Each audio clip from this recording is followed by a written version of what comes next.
है पसिनै खलबल निस्क्यो हेर अलिजी बोकेको 50 केजी बोरा मेरो अलिजी बोक्दै यहाँ पसिनै खलखल भयो। कहिले कहिले यस्तो बाटो पनि भारी बोक्दै हिँड्नुपर्ने रहेछ साथीहरू। सधैँ रीति हिँडेर काम छैन यसो अब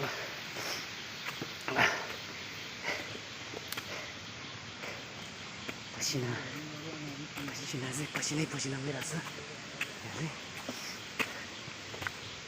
बाटो चाहिँ यस्तो छ क्या अब यस्तो छ बाटो यस्तो बाटो छ यस्तो बाटो बिस्तारै हिँड्दैछ हामी।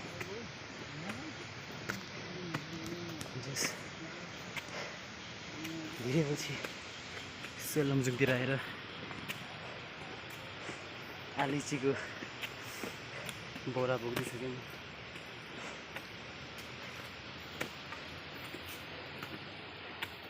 पसिना यार साथीहरू पसिना बाटो यस्तै छ के होइन।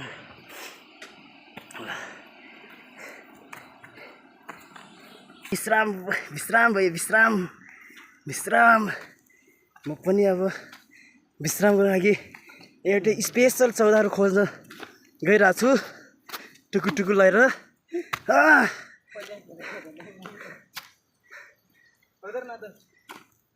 ओ माई डियर पसिना ओ माई डियर पानी नै परेछ यार बाहुन डाँडामा त यार टक्क लगाएर पानी नै पर्दै रहेछ।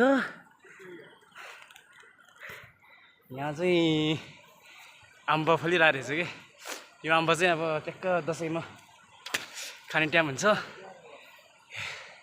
मेरो साथी हो अब घुम्न आउँदाखेरि यसो आमला र यो उयो हाम्रो स्पेसल हो क्या यो स्पेसल हाम्रो चाहिँ यो डोज स्पेसल डोज यो चाहिँ यसो झुकाएर टिप्न आउनुपर्छ है साथीहरू। मैले चाहिँ अहिलेदेखि हेरिरहेको छु एक महिनापछि टक्क आउने यो आम्बनी खाने।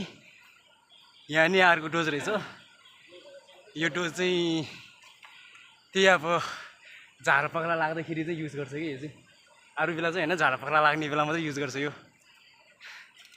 ल केरा रहेछ यो चाहिँ दालचिनीको बोट अनि यो चाहिँ बडलको बोट। अब धेरै चाहिँ देखाउन सक्दैन पानी परिरहेको छ होइन। यसो अब हेर बाउन्डरबाट पानी डेन्जर परिरहेको छु। हामी चाहिँ भर्खरै यहाँबाट आएर भारी आलिचीको भारी एक बोरा यहाँ चाहिँ 2 बोरा छ भाइले खप्रा ल्याएको 2 बोरा। अनि यो काका मेरो भारी चाहिँ यो क्या धेरै सानो छ मेरो भारी फेरि लास्टै सानो छ एकदम सानो छ मेरो भारी। ल guys bye see you Tata.